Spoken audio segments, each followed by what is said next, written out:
insane. It's no wonder that about 90% of all restaurants fail in the first year. But listen carefully. You too, Rocco. There is absolutely no evidence to support this much-cited failure rate. In fact, evidence points to the opposite. A 2003 study found a restaurant failure rate of only 59% over a 3-year period. The study's author, Ohio State University hospitality management professor Dr. H.G. Parsa, studied 2,439 restaurants in Columbus, Ohio, using local health department data for the 1996 to 1999 period, even including restaurants that closed for reasons other than finances. For example, divorce or retirement.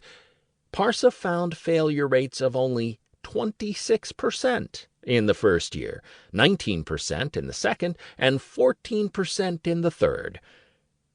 After an extensive literature review on restaurant failures, I can find no evidence of a 90% failure rate anywhere, he concluded.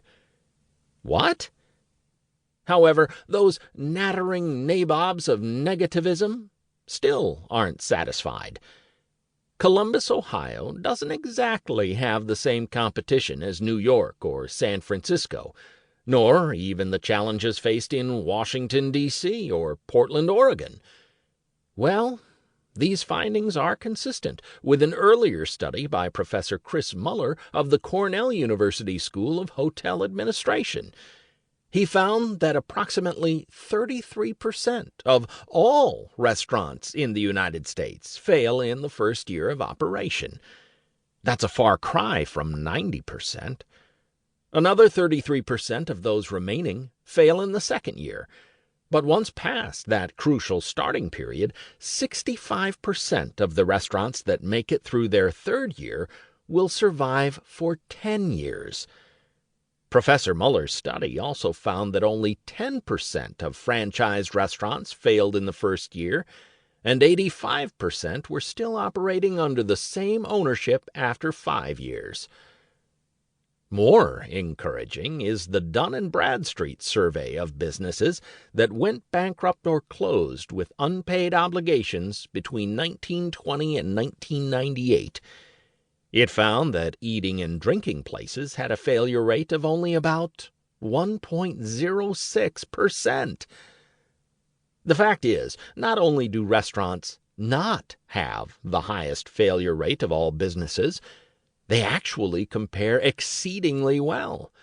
According to Dun & Bradstreet, apparel, furniture, and camera and electronic stores are all more likely to fail than restaurants. And things just keep getting better. Keep listening. An even brighter future. As more and more Americans move to cities, they have less time and space to cook. People need a convenient way to eat when they come home from work. At the same time, meals are still social occasions, times when friends or families get together. But fewer people these days have the energy to cook a big group meal and then actually enjoy it, especially knowing there will be dishes to wash after the guests have gone home. So what do Americans do? They go out to eat, of course. In the United States, restaurants and food services together make up the nation's largest retail sector. According to the National Restaurant Association, total restaurant and food service sales are projected to reach $683.4 billion at more than 990,000 locations in 2014.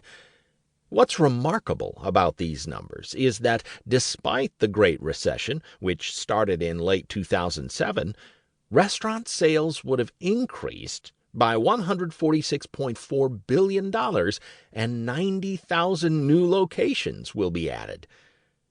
Consider these facts as well. According to a report released by Bank of America Merrill Lynch late in 2011, since 2009, consumers have been spending more of their paychecks, now almost 4.5%, on dining out. The report went on to note that, while spending on restaurants has